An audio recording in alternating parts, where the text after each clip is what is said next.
So I'm concentrating on cardiovascular risk factors, and I'm going to concentrate on biomarkers that I think, if you are kind of going to the archive, which is where we have our data repository in the UK,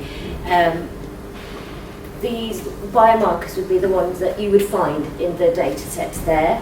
What it does mean, though, and I'm just sort of thinking back to yesterday, is that there are some biomarkers that we are not covering. So I noticed that some of you are, for example, MRI people, and we don't talk about that very much at all, really, because in the centre we do secondary data analysis, and that's dependent on available data.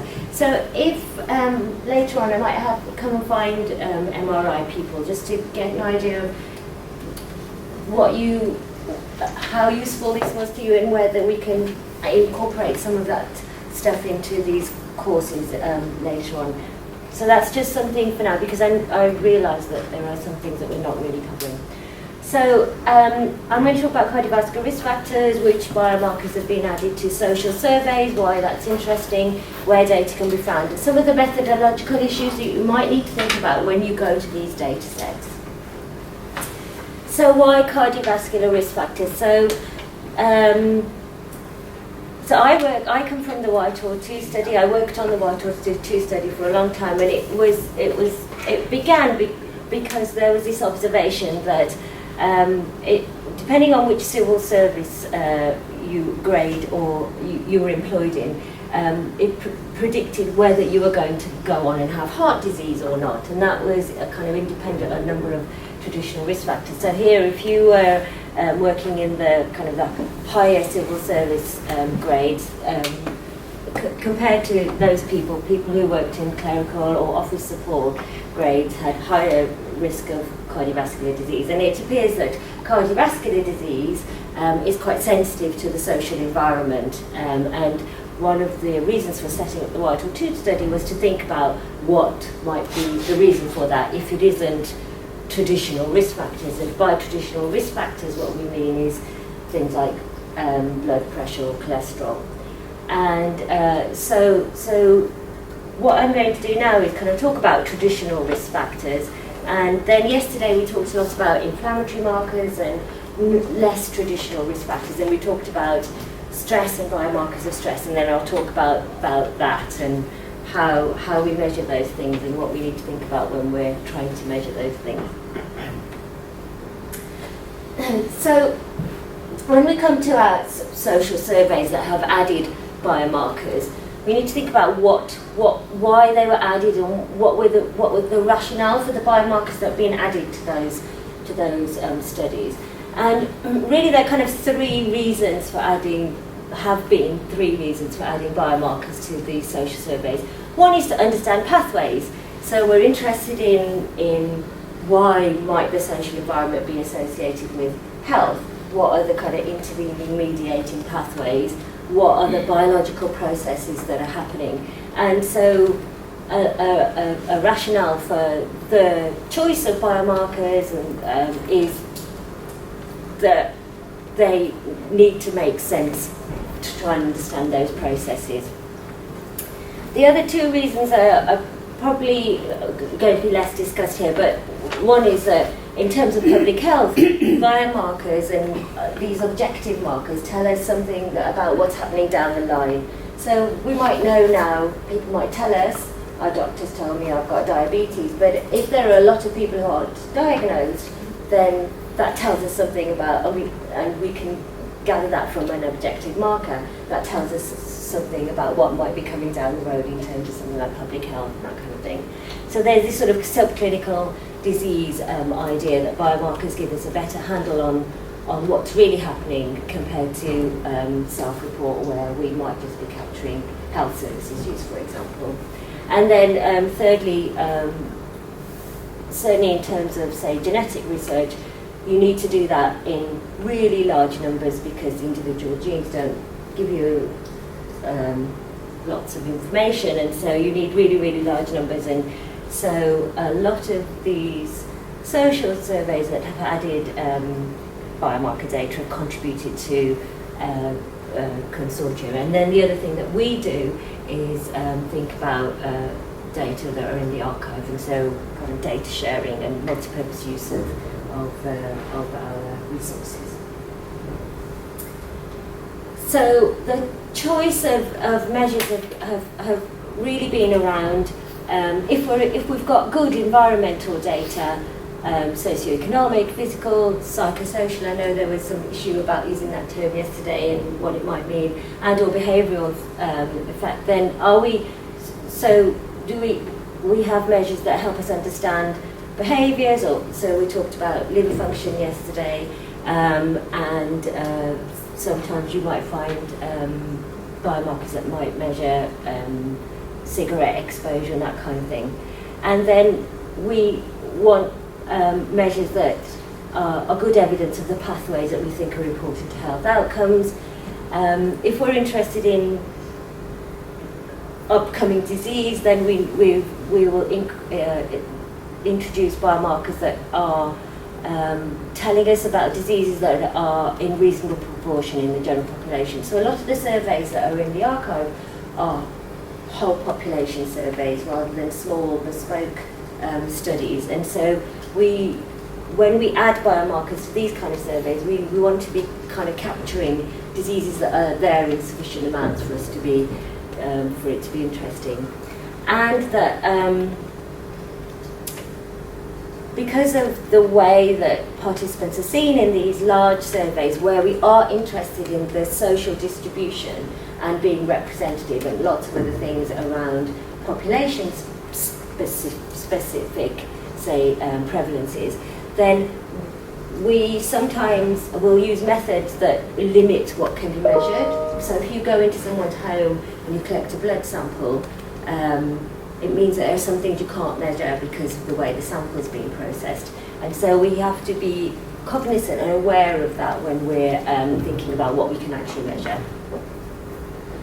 And then separately, in understanding society, we've added some novel markers because we're interested. We've got people across the entire life age span, so from teens to 102. And so we've got measures that are, so we hope might tell us something about biological aging, and then obviously we're interested in stress. So yesterday we talked about, Scott talked about adiposity, so I'm not going to do that today, but the other kind of traditional cardiovascular risk factors that you will come across are things like blood pressure, pulse rate, and pulse pressure, and then in more bespoke data sets, you might come across measures such as heart rate variability. Similarly, in the data sets, you'll find cholesterol and lipids, triglycerides, high density, low density, HDL, good and bad cholesterols. But then this afternoon you're going to be told about omics data, which is kind of lipids amplified, and I'll talk a little bit about what that might mean, but you'll get a better introduction to it this afternoon. And then a lot of the studies have measures of, say, glycosylated hemoglobin or glucose, things to do with diabetes and metabolic markers.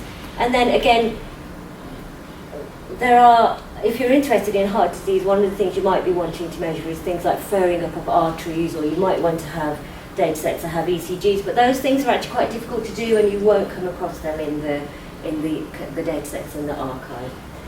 So yesterday we talked about inflammation and immunity, and some of the data sets that you have in the archive, like NCDS and Understanding Society, you have measures that think like fibrinogen, which is a marker of clotting and an acute phase protein, and then more bespoke inflammatory markers. So every data set has CRP, for example, because CRP is easy to measure, whereas more difficult things like IL-1 and IL-6 are not always found in the different data sets. And the other thing I will talk about a little bit later on is kind of endocrine function. We talked a lot yesterday about stress and measuring cortisol, so there's a whole section out on that today. Okay. So when you're analysing these biological data, when you come to them and you've picked up the data set and you think, oh, that's exciting, I'm going to look at all these biomarkers, in terms of analysing them, there are things that you need to think about, and what we've done in Understanding Society is created a glossary for you. So for each of the biomarkers, we've kind of listed out which of these things you might want to think about if when you're analysing the data. So there are kind of usual statistical concerns. Have a look at the distributions, have a look at outliers, and have a look at what looks clinically feasible in terms of the measurements. But some things, Mel talked about lung function yesterday, for example. There are some things that you wouldn't want someone to have done recently just before having their lung function done. So physical activity, or if someone's had a recent operation, we will have not done their lung function, and you need to know that. And so for some of the blood-based measures, they vary by time of day. So if you're looking at CRP, that might have a diurnal variation, and you might want to think about adjusting for that, or just checking for that in the data set. And then this kind of big kind of issue that isn't really dealt with, and I'll talk about it in a little while because somebody asked me to, is what do we do about medications when we are trying to analyse these data? When we measured these data, we will have used labs that are kind of the right ones, who have used internationally agreed approaches to standardisation. But when you're doing your analysis, you might want to think about how you're going to actually analyse the data. You know, are you going to use clinical cut points? So when you're analysing blood pressure, there's a World Health Organization definition of hypertension. Do you use that, or do you use the whole data set in terms of the whole distribution? And then Trani asked about allostatic load yesterday. So there are composite risk scores that people use to when they're doing their analysis, but then there are other ones like the Framingham risk score for heart disease that you might want to think about, because clinically those are meaningful for medical people. And so there are kind of different ways of putting the data together, and you need to think about whether and how you want to do that based on the questions that you're asking. And we won't kind of tell you as the data collecting team how to do those things. Okay, so I'm going to talk a bit about, because everybody kind of thinks they know what blood pressure is, and that it must be really easy to do, every study's got it. So I'm going to just talk a bit about what blood pressure is and some of the issues around analysing it. And I'm also going to talk about cholesterol and lipids and hemoglobin. But I won't talk about these furring of the arteries or ECGs, because if you are trying to do secondary data analysis from data sets that are available, they're not really there. I mean, some of the Health Survey for England for years had ECGs, but they're quite rare because they're difficult to do in the sorts of settings where we collect data. So this is blood pressure. I'm assuming that everybody's had their blood pressure taken at some point or another. And these days you will have had it done using this machine, which is called an Omron. So you put a cuff round, you pump it up, and then it deflates, and get an idea of the pressure that is in when your heart beats. The highest blood pressure is called systolic blood pressure, and at rest you've got a diastolic blood pressure. If you were going to the archive and you wanted to pick up, say, some of the early years of the Health Survey for England, that they would have measured the blood pressure in a different way. So they would have done it with a nurse pumping up, putting the cuff round and pumping up and listening for these re-emergencies of the beat, as it were. And so what you find from earlier data sets is that you get slightly more variable methods, because these things are much more dependent on the nurse than these were. Although Mel's story yesterday about the nurse and some nurses are listing different blood pressures depending on the gender of the person who's having their blood pressure taken. It sort of still happens whether you're using a machine or whether the nurse is doing it. I think so.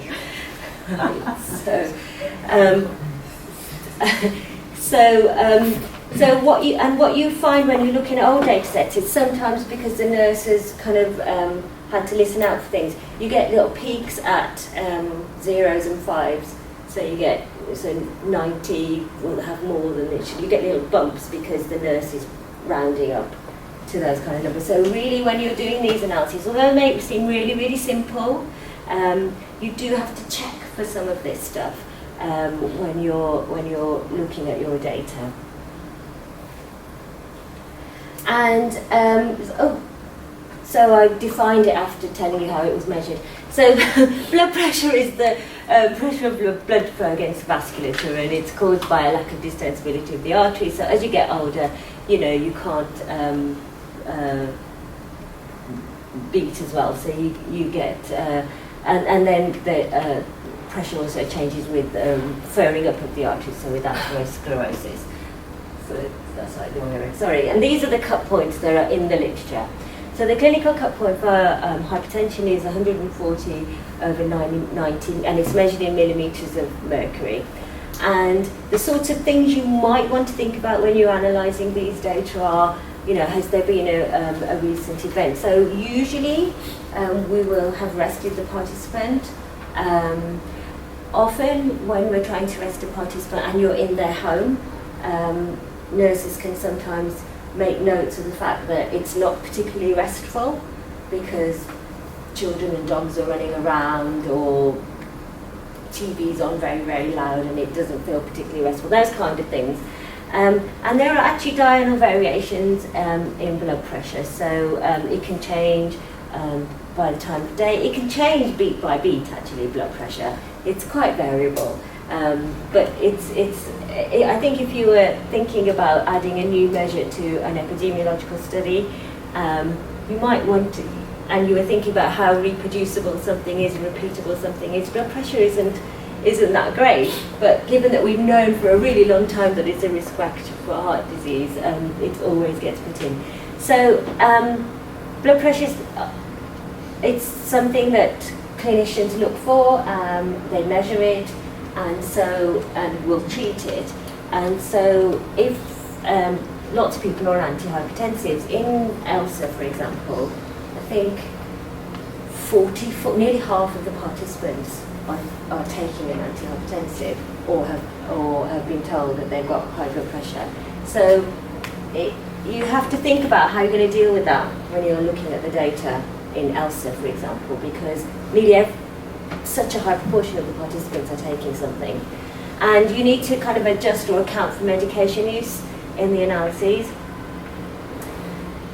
The good thing about blood pressure is that there's a paper that did some work on what happens when people take medication.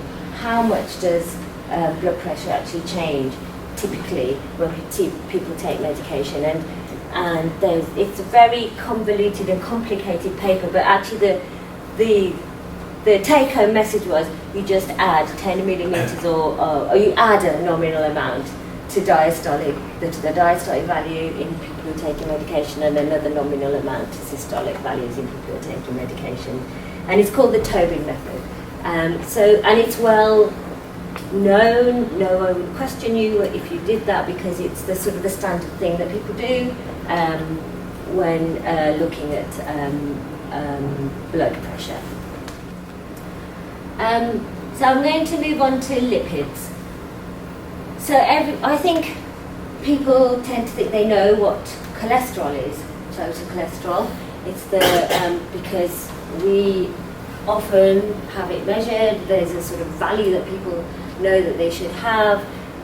But actually, cholesterol is, so good and bad cholesterol actually refer to the lipoproteins that carry the cholesterol. Cholesterol is a fat that you need for cells, and it's carried around your body, but it's really, really lipophobic. Lipophilic, and it doesn't like liquid. So in blood, it's carried around in these kind of protein packages called and they're made up of these apolipoproteins and phospholipids and various other things. And this afternoon, I'm assuming the omics people are going to tell you all about that.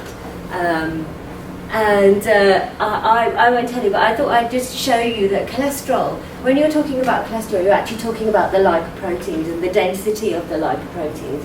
So bad cholesterol is low density lipoprotein cholesterol, and good cholesterol is high density lipoprotein cholesterol, and there's anything in between, intermediate density lipoprotein cholesterol. And so so cholesterol is fun because it isn't really the thing that you're talking about when you're talking about LDL and HDL. But we have, most of the data sets you come across will have LDL and HDL.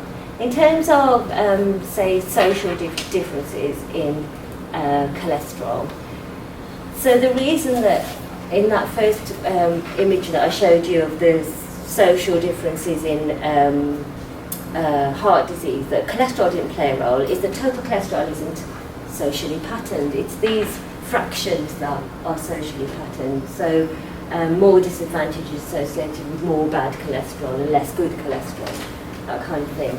And so understanding kind of what all those different fractions, how they're relating to social position, I don't think anybody's done that. And so all the omics is fun, because it's creating all this new data, and we can start doing these, you know, these things. Is very, very low density lipoprotein even worse than low density lipoprotein in terms of social differences, that kind of thing. But I haven't seen anybody do that sort of thing yet. So there are clinical cut points for cholesterol. So high cholesterol is 5 millimoles per litre. So if you go to Understanding Society and use this clinical cut point for total cholesterol, I think about 60 or 70% of our participants have high cholesterol. It's really interesting. I mean, if you went to a different country, if you went to China or something, you just wouldn't see that pattern of cholesterol. We just have quite high cholesterols in this country. Good cholesterol, which is high density lipoprotein, has a sex specific cut point,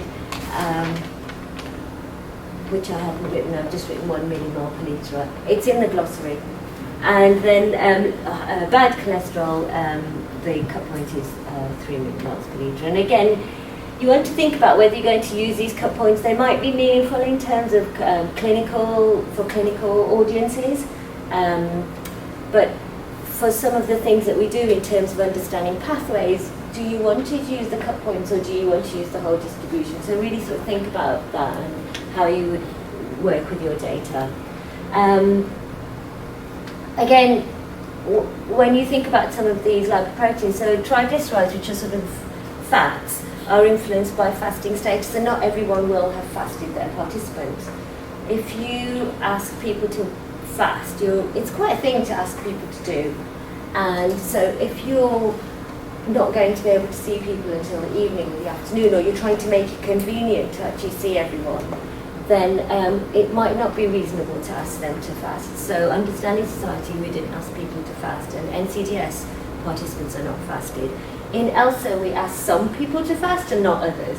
So if you're, I think we used 70 or 80, I can't remember, but there's an age, after a certain age we thought it was unreasonable to ask people to fast, and so we have some measures that are measured in people where they're fasted, and others they're not fasted. So you need to think about, when you're analysing these data, about how you're going to deal with those kind of things. And again, medications are an issue for cholesterol because lipids are targets for treatment, and really lots and lots of people now are taking statins, but they're, unlike blood pressure, there isn't a standard method to adjust for medications for medications actually for lipids, and so we sort of can't recommend a way of dealing with that. So you might want to think about analysing or doing sensitivity analyses, where you run your analysis and do it again in people who are not taking medication and that kind of thing, because there isn't a Tobin method for lipids. We should do that really. I think we can do that in vital.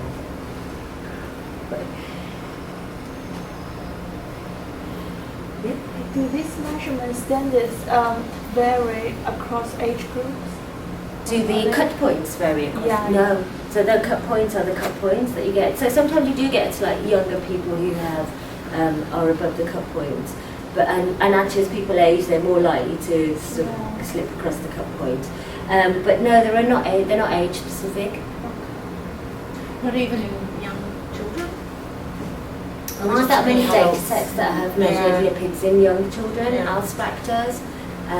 But I don't think in terms of I think if you, so the only time that you really measure in young children, generally, is if you say come across someone who's got very high levels of cholesterol, say, and it looks like they might have something like FH, which is quite a common genetic thing that causes you to have high cholesterol. You can fan out and measure in everyone in the family, and so you because and the earlier that you kind of pick up the cholesterol, because say dad has values of 25 or something, then if you measure the whole family, you can sometimes do that in children, and then but you're using the same cut points. I think. So I'm going to talk about glycemic traits because there was a conversation about subjective and objective yesterday, so you could, by glycemic traits I mean how you handle kind of blood sugars.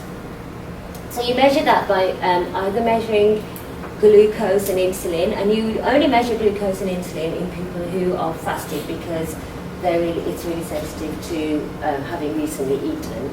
And so you wouldn't really use glucose and insulin data from people who are not fasted, although you can sometimes find data sets where they've measured it.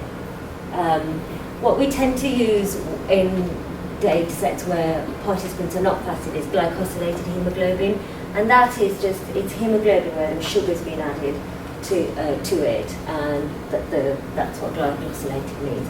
And that now is used as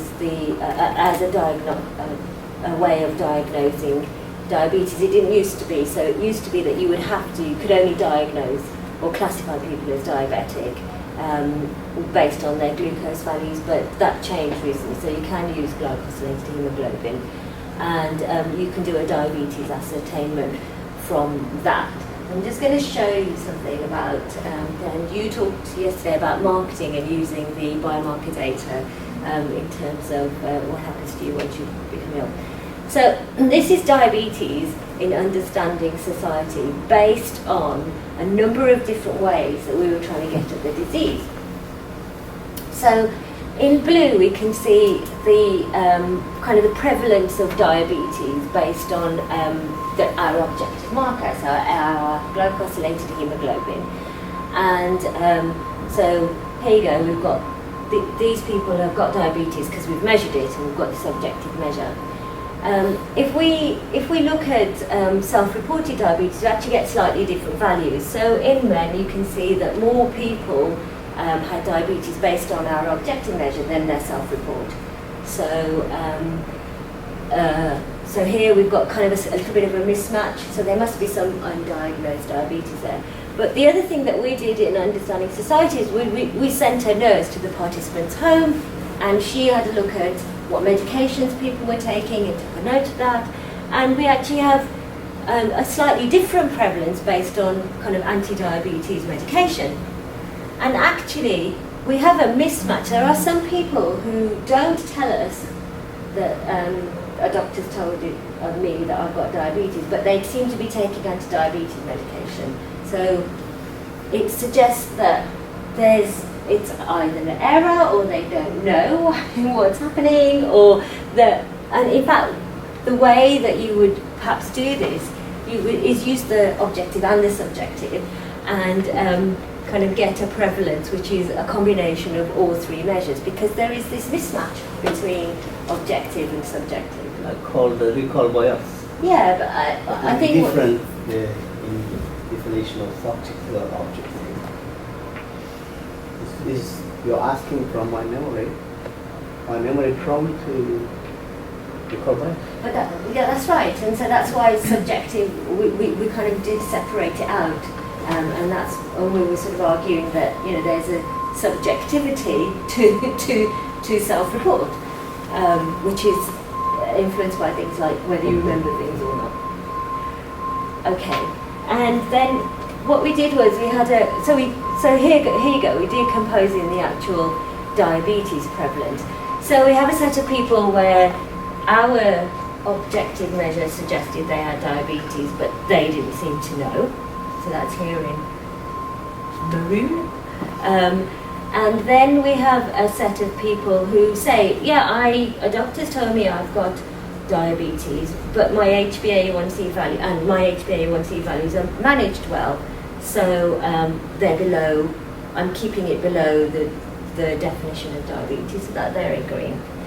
And there's this whole set of people who say, a doctor's told me I've got diabetes, but their values are above the definition of diabetes, which means they're not managing their diabetes well. And then we have these people who seem to be, didn't say that their doctor had told them they got diabetes, but they seem to be taking medication. So you can sort of, it does look like we have all of this other stuff going on, and we need to, you need to be careful about how you deal with all these different types of data and put them together. And just out of interest, we had a look to see what this was all related to. So we didn't see, so this is educational attainment.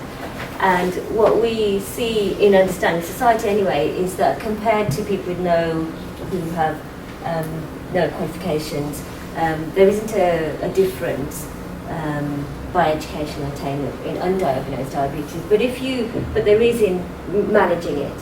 So people with degrees in A levels seem to be managing their diabetes a bit better than people who don't have those qualifications. And that's a big deal, because if diabetes is horrible, it increases your risk of getting subsequent heart disease, increases your risk of blindness, autonomic neuropathies, having feet cut off and that kind of thing. So it's important to know these sorts of things, because, as I said, in terms of public health down the line, if there are people who can't manage their diabetes, we need to know about it. Okay, so that's kind of well-known traditional cardiovascular risk factors and how you might address them or measure them, or why you might be interested in them. So, questions? No. So we'll move on to the stress stuff that we talked about yesterday. So there are kind of other pathways that we're interested in, and I should really kind of move this across and fit it into the framework, but I haven't. So this is just a sort of a picture I made of and adapted from a paper Gregory Miller did, where they talked about sort of perceptions of something as being stressful, being perceived, as it were, by the brain, and influencing hypothalamic function. So you activate the HPA axis, and that works on immune cells somewhere, and parasympathetic, sympathetic nervous system to influence, again, directly influence immune cell function, release of things like cytokines, interleukins, and downstream from that CRP, and then those being related to things like poor mental health and poor physical health. So this is really just a very, very simplified idea of what we might be thinking about, why we're thinking about these things, or measuring any of these things when we're trying to understand how the social gets under the skin. Meena, perhaps explain what PNS, SNS is. Oh, so if you think about parasympathetic, sympathetic nervous system, that doesn't, no. Is that hopeless? When the tiger comes, your heart rate goes up, because your sympathetic nervous system, adrenaline, noradrenaline, and all of those things get released, and then and then everything needs to calm down, and that's the parasympathetic nervous system which sort of calms things down, so reduces your heartbeat. So adrenaline and noradrenaline can act on immune cells to influence cytokine release, and also your heartbeat.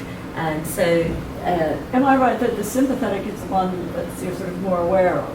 yeah, and because your mouth is drying, and you need to stop yourself from going to the loo and that kind of thing, because you need to run away from the tiger. Yeah. But the parasympathetic is the one which just governs your normal heartbeat. So yeah, and they're sort of balanced. What they do is you're always in kind of parasympathetic, sympathetic nervous system balance, because you're always managing your heart rate in response to whatever it is you might be doing. And later on I'm going to talk about something called heart rate variability, which is again the balance between these things, because you need to have you need to be able to respond, and if you can't, then there might mean that things are not working so well.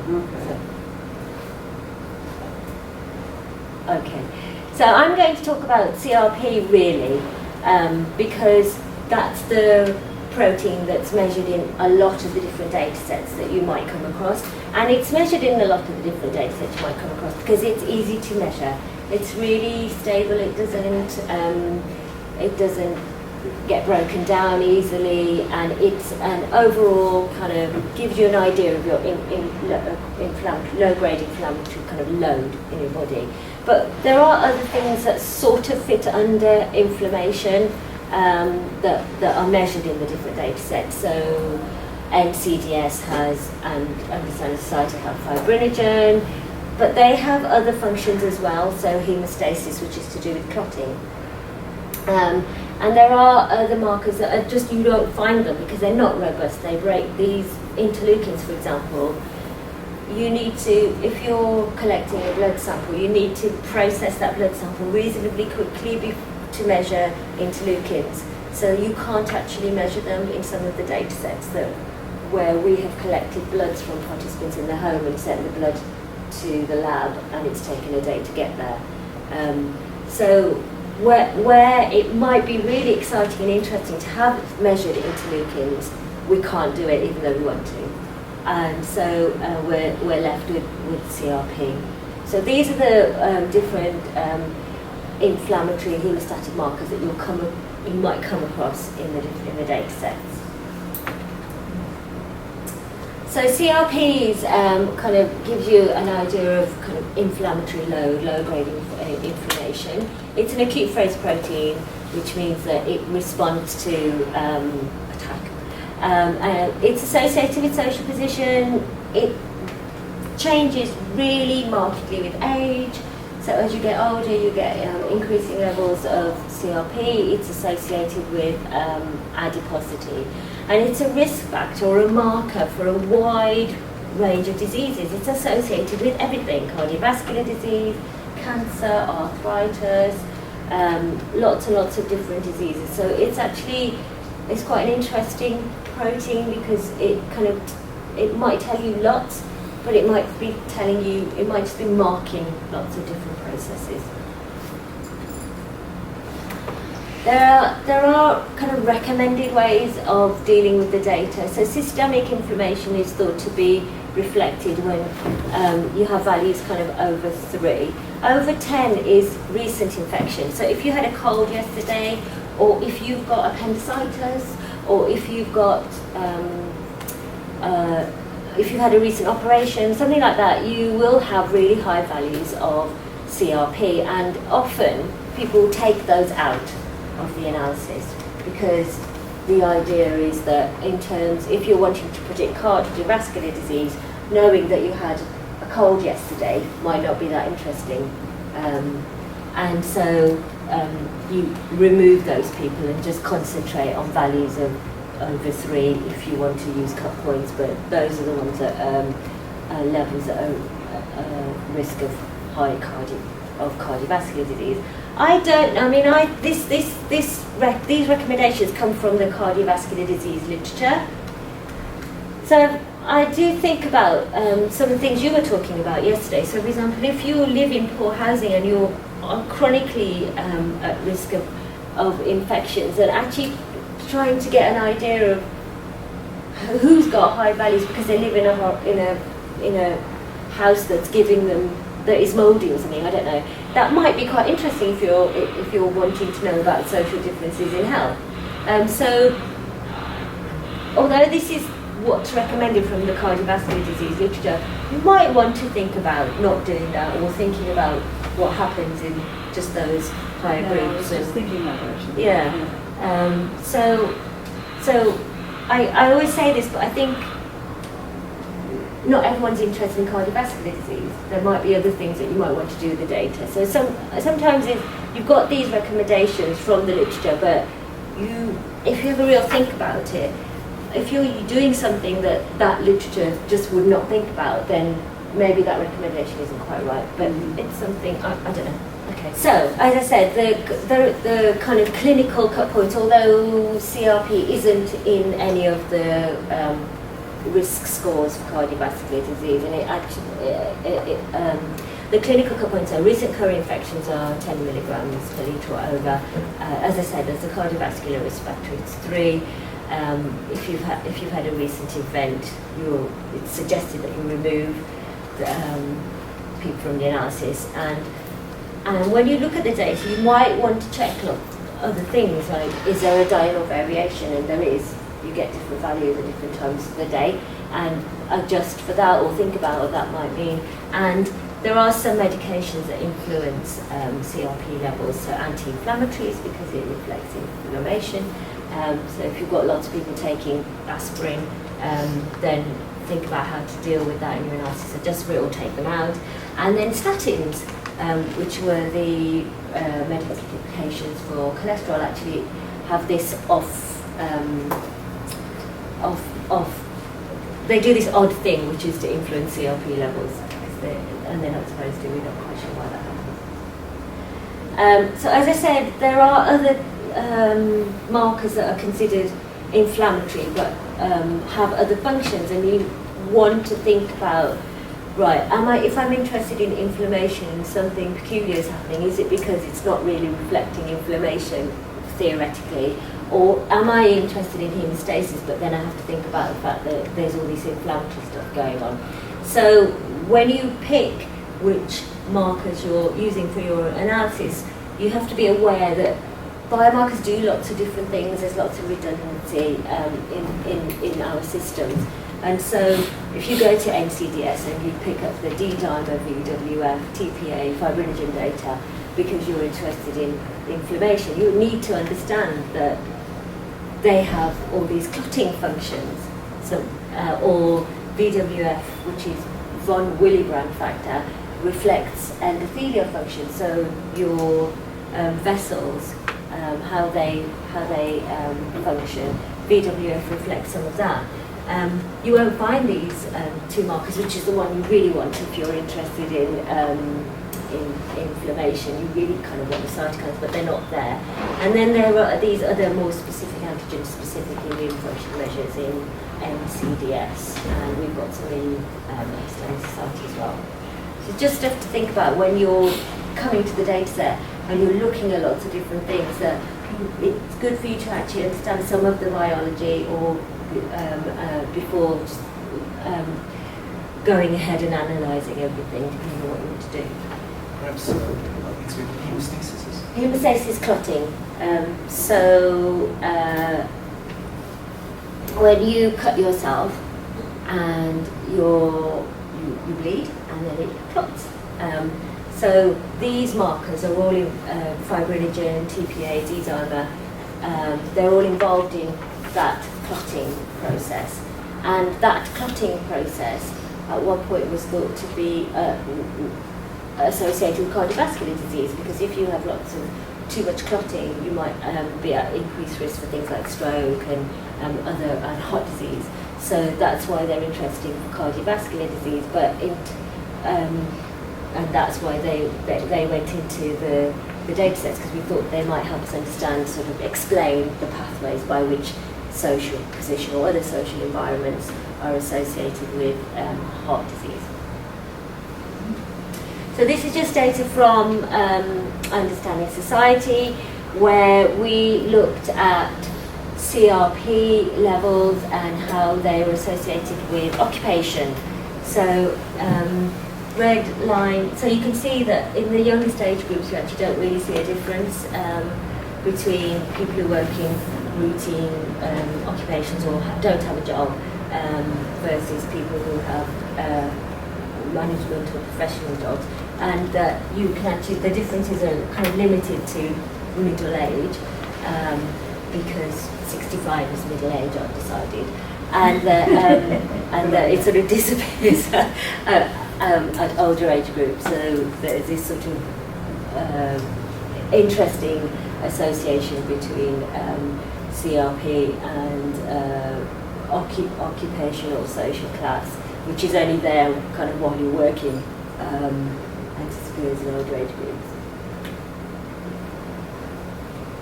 Okay. Yes. In the old days, there was a measure called erythrocyte sedimentation, ESR, which used to drive clinicians crazy because it was like you're describing CRP as sort of a general indication, and you never knew what it was. Yeah. And there was the clinical nightmare was high, trying to track down an unexplained high ESR. Do you think the CRP has to some extent replaced the ESR? So you generally, I mean, we know that it is very general. It does capture sort of generalised inflammatory load, and you don't know that if that's because arteries, when they get furred up, they are kind of a increased inflammation. It's just marking that, and that's the reason that it's predicting heart disease. Is it because we know that, for example, CRP is associated with adiposity, but that's because, as Scott talked about yesterday, fat cells make our endocrine organs and make inflammatory markers. So is it just reflecting that? We know a third of circulating inflammatory markers come from fat cells. So in terms of tracking down, we have an idea of what the sources might be in a better way than ESR, I think. But this ESR is the same in some ways. You know, it is associated with visceral adiposity and all the things you expect it to be. Yeah. In fact, I'm going to be talking about ESR this evening. Okay, then I'll leave you to Scott. But it is a broad marker, and that's the problem with it, is that it would be better, it would be nicer if we had something like the cytokines measured in our data sets, because they're kind of more specific and around inflammation, and you understand what's happening, kind of if you know about immunity and infection and all those things, you kind of get an idea, you know of the biology, whereas CRP really quite downstream of it all and just captures overall load. And just to go back for a sec, the reason the other cytokines don't get measured is because they're not easy to store. It's not the storage so much. So if you collect a blood sample and you don't process it, spin it down, take the plasma off, aliquot it, and within a few hours, you get all platelets just dump the cytokines, and you just get these values that don't mean anything. And because we're interested in making sure that we have everyone in terms of social, say, spectrum, we go into people's homes and collect data that way, so that we don't lose people, because obviously if you bring people into a clinic, you lose interesting people because they can't come, or they're not very well, or they're caring, or all the other things. And it just means that the blood sample you can't measure. You can't process it quickly enough. It's too expensive. Yeah. I don't know if it's relevant here or maybe later, but I guess sometimes people use saliva versus blood. For CRP, they do for CRP, yeah. And I mean, not cortisol, see there's problems, but yeah, so I'd just be curious about which of these you can use saliva and which... Yeah, I'm not a big fan of protein measurements in saliva. I think if you're going to do steroids, that's fine, because it's a passive sort of deposit, as it were, into saliva. Whereas there's some, I don't know if there's some issue about actively secreting things into saliva with proteins. Not sure. bit like that. No, that's good. Yeah.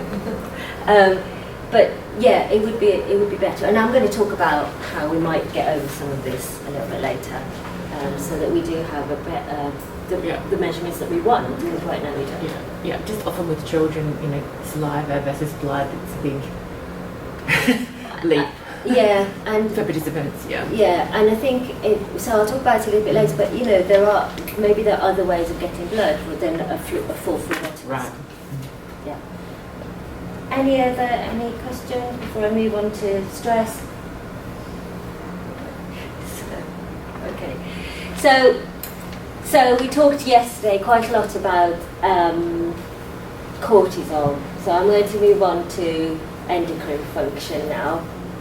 And I'm doing that despite the fact that really, apart from IGF-1, you won't find these biomarkers in the data sets or in the archive, because they're really difficult to measure.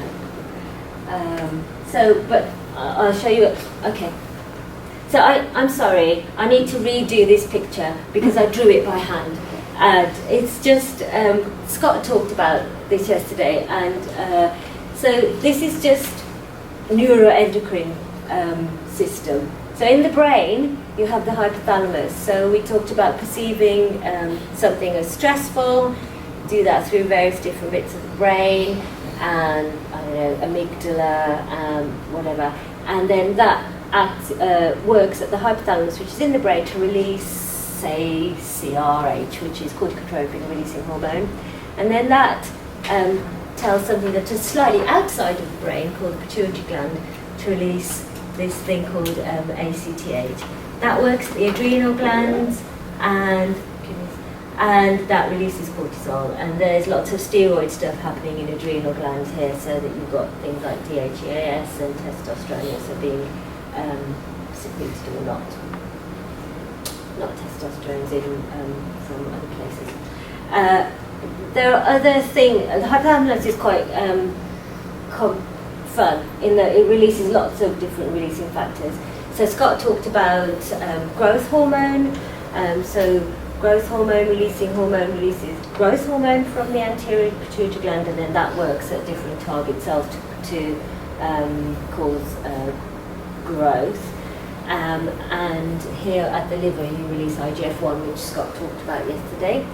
And then there are other processes. So gonadotropin releasing hormone is the reproductive system, and then the thyroid releasing hormone influences TSH, which is thyroid stimulating hormone, which is involved in metabolic rates and things like that. So thyroid gland releasing thyroid hormones. And so kind of that's the main thing we're talking about. I'm going to concentrate now on the HPA axis, because we sort of talked about that quite a lot yesterday, and people were asking about it. But we have so IGF-1s in Understanding Society and NCDS. We've measured testosterone in Understanding Society, and we have DHEAS in ELSA and Understanding Society. So the problem, as we talked about yesterday, is that cortisol is really difficult to measure. So you have this diurnal pattern, so you wake up in the morning, and in response to waking, you have this rise in cortisol levels, which kind of slowly decreases throughout the day. And the issue with that is that it's anchored on waking time, so you need to understand what time people woke up on the day that they collected these data, because otherwise you just end up in different places on the curve here, and so values don't make any sense. And when, so if you're, one set of literatures think the cortisol awakening response is really, really interesting and we have to get at it, and because of this shooting up, you can't actually get at it very well if you don't measure it a number of times and a number of days. And then also there's a sort of discussion about whether it influences the slope or not. So what we did I collected these data in Whitehall 2, And what we did when we analysed the data in Vital 2 was have a look at the cortisol awakening response separately from the slope across the day. So we were trying to collect data from thousands of people, and what we decided was, for a number of reasons, one of which included cost, is that we were not going to be able to collect these data on more than one day. So we asked the participants to collect on waking, 30 minutes later, 2 hours after waking, 8 hours after waking, 12 hours after waking, and at bedtime. So 6 samples across the day.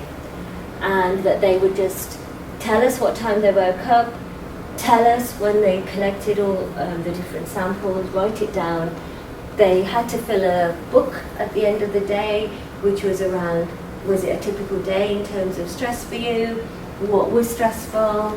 At each time point they had to tell us how they were feeling. It's really a difficult protocol for people. And I think the discussion yesterday was, can you actually do this? And if you have to do it 7 days in a row, who is it that you're going to be collecting data from? If you're interested in really trying to understand how the social environment gets under the skin, and you manage to collect 7 days from people who have a life that allows them to collect this sort of data over 7 days, you might not really get an idea of what someone who's having a very stressful life, what's actually happening to them. And I think that's one of the criticisms of doing it in Vital 2, is that we had a set of people who could do this at all. But what we did, we had 4,000 people that did this for me, and it was really difficult. We gave them our telephone numbers, we provided a hotline, we did lots and lots of stuff to try and get these data. It was really successful for us. So in our one-off, which according to the papers you were talking about yesterday doesn't tell you anything because you need 7 days in a row, what we found was lots and lots of associations of the slope with interesting exposures, but not much less going on with the cortisol awakening response. So we found that, and a lot of our kind of action was happening at the end of the day rather than at the beginning of the day. So for smoking, we found that participants had flatter slopes throughout the day. So their values didn't come down as much as non-smokers. We found alcohol intake was associated with these slopes. Experiencing fatigue was associated with these slopes. We found that if you didn't sleep very well, short sleep or disturbed sleep, the cortisol awakening response was increased, but you didn't come down so much throughout the day. We found with BMI and waist this U-shaped curve that Scott talked about. So if you had values if you had BMIs below 22 or greater than 27, you had much flatter slopes throughout the day. Diabetes was again associated with flatter slopes, and also cortisol predicted whether you went on to get diabetes or not. And we also saw an association with social position and measures of functioning. Oh, okay. Right, so this is what the social position analysis looked like. So shallower slopes are adverse. So in men, what we found was that if you worked in the lowest kind of employment grades, you had shallower slopes. That didn't seem to be the case for women. It was the other way around actually for women.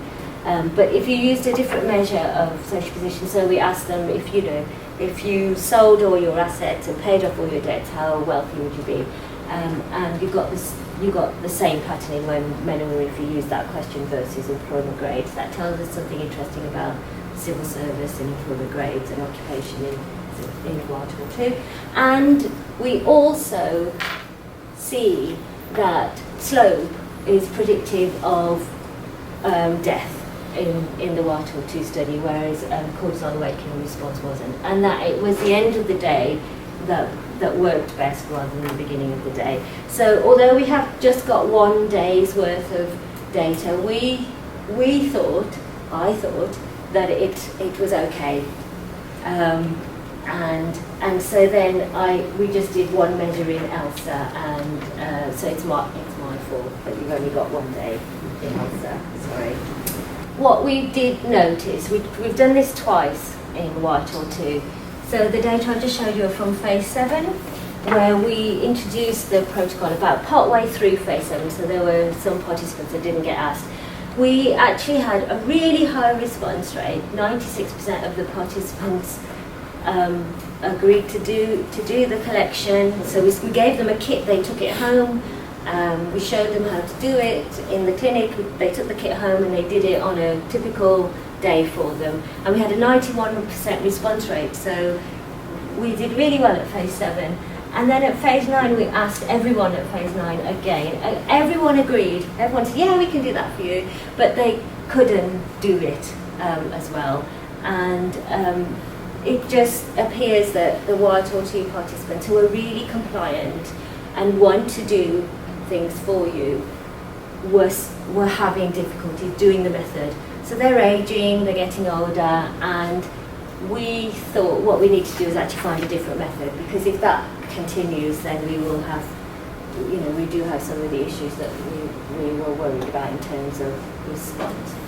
So we've moved on to so there are obviously different ways that we could go in terms of collecting these data.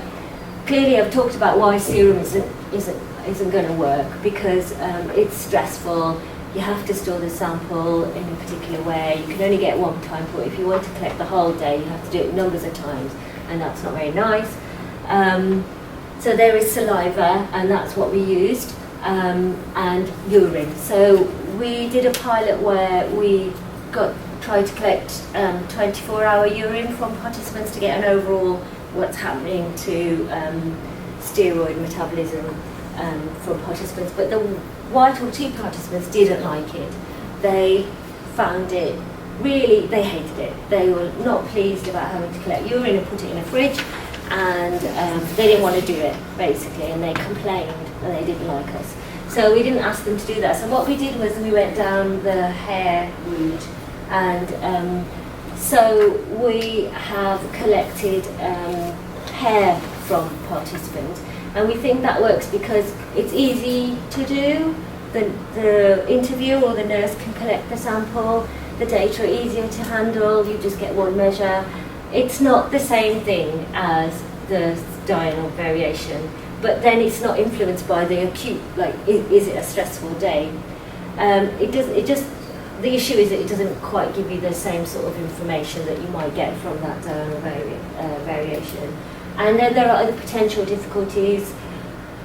So when we were thinking about collecting it, it wasn't clear that how many times you washed your hair, whether you treated your hair colour, lots of other things about hair might influence the measure. And also, some people don't have hair. So you need a certain amount of hair on your head to collect these data, and there are men who don't have hair. So that was an issue for us. But we've done it. We collected Jess, who's sitting in the back of the room, and you could talk to her about the collection. Has looked at whether any of these things actually influenced our measures, and they do a little bit, but not in any way that you can adjust for these things if you collect them. And we didn't have too much of an issue with no hair. We lost 15% of our participants, and so we have more women in our hair collection protocol than men, that is representative of the study, because there are some men who don't have hair. So Noriko criticised this diagram yesterday of the YTOR2 conceptualization of how kind of social things get under the skin, but I'm just putting it up because it shows you just what we ended up doing in terms of why those things were included in YTOT and why there are some things that are not there that are in what the YTOT data set, so furring of arteries and things. But this, in YTOT, what we do is bring people into a clinic so we can actually measure cytokines and various things, and we can do things like heart rate variability, and that's not available for many of the data sets. And so there are things that we would like that we can't do. And one of the things we talked about is these interleukins. And so what we're trying to do in Understanding Society, I'm trying to set up a new kind of innovation panel where we can think about doing experiments to see what we can do about measuring the things that we want to. So if we collect blood spots from participants, is that a way of overcoming some of these issues? And if we do it with blood spots, do we actually get the same thing as if we are doing phlebotomy? So there's some experiments that I'm trying to develop so we can actually overcome some of these issues. So hopefully keep an eye on Understanding Society, and hopefully we'll be able to add all the things that we want to, so that, you know, if you can't bring people into a clinic and do or you can't take a heart rate variability or an ECG into people's homes, can we use other things like mobile devices to measure pulse and heart rate variability? I don't know. We're doing some experiments to try and find out. So you can find the data at the UK Data Service. There are other data sets which you have to go to the groups to get access to. So YTOT has a data access process. ALSPAC and Biobank have data access processes, and you need money. The 1946 cohort has a data access process which is similar to YTOT. Don't need to look at that, I think. So this afternoon people are going to talk about genetics and epigenetics, and I just put this up so that if you do, once you get infused and inspired, you can also access data from a number of studies. So NCDS has a data access process which is called the Metadac, and there's a website you can go to get data, and 1946 cohort has their own. ALSPAC also has created a resource of epigenetic and genetic data, and we're in the process of collecting these data now, and doing the measurements. Have I run out of time? I'll stop. This afternoon somebody's going to talk to you about this.